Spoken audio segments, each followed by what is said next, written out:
My name's Schmid. I'm with the AIDS Institute in Washington, D.C. And I'm sure everyone here is. We're just starting. Sorry, we were doing advocacy. Always. Harass Crispy. Okay, so we're just starting, actually. So I'm sure everyone in this room is all familiar with the numbers and actually don't need the numbers and the stats because we know the reality of HIV/AIDS and the community effects because, you know, we deal with this every single day. Gay men and other men who have sex with men of all races and ethnicities continue to be the highest risk group and most severely impacted by HIV in the United States. And this is the only group where the incidence is actually going up. Despite being the largest group at risk, accounting for more than half of all new infections in the United States, and you know, people say 53% or around 30,000 new infections. I say it's 57% at least because what about that 4% that are MSM and IDU as well. Prevention resources, including research and programs, don't match the level of need.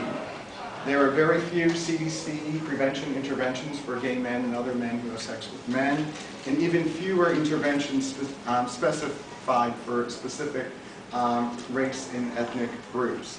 CDC, by its own admission, has indicated its prevention expenditures don't match the need for gay men compared to other populations. And furthermore, a resource allocation model developed by the CDC concludes that if the level of incidence in the United States is going to decrease, more resources are going to be needed for gay men and other men who have sex with men.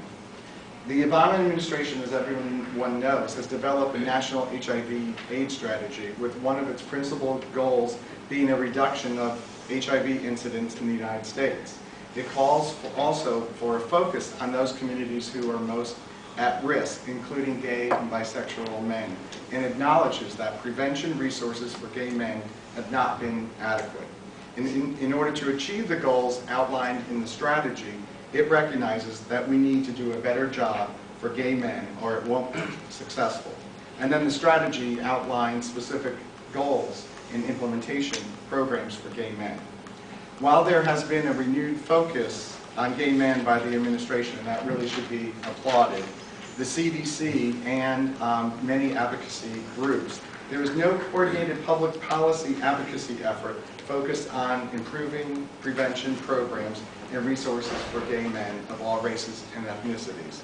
So today's workshop is going to examine current advocacy efforts and how advocacy for gay men can be improved.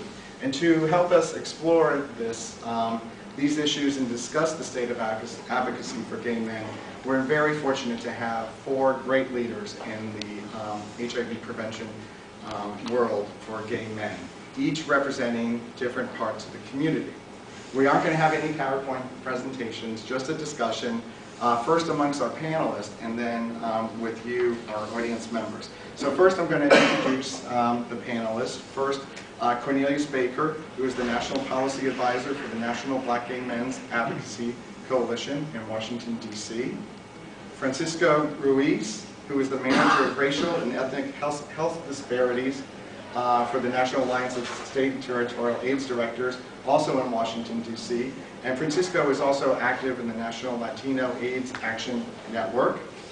Then Nathan Schaefer from New York City, who is the Director of Public Policy for the Gay Men's Health Crisis. And finally, Lance Toma from San Francisco, who is the Executive Director of the Asian and Pacific Islander Wellness Center.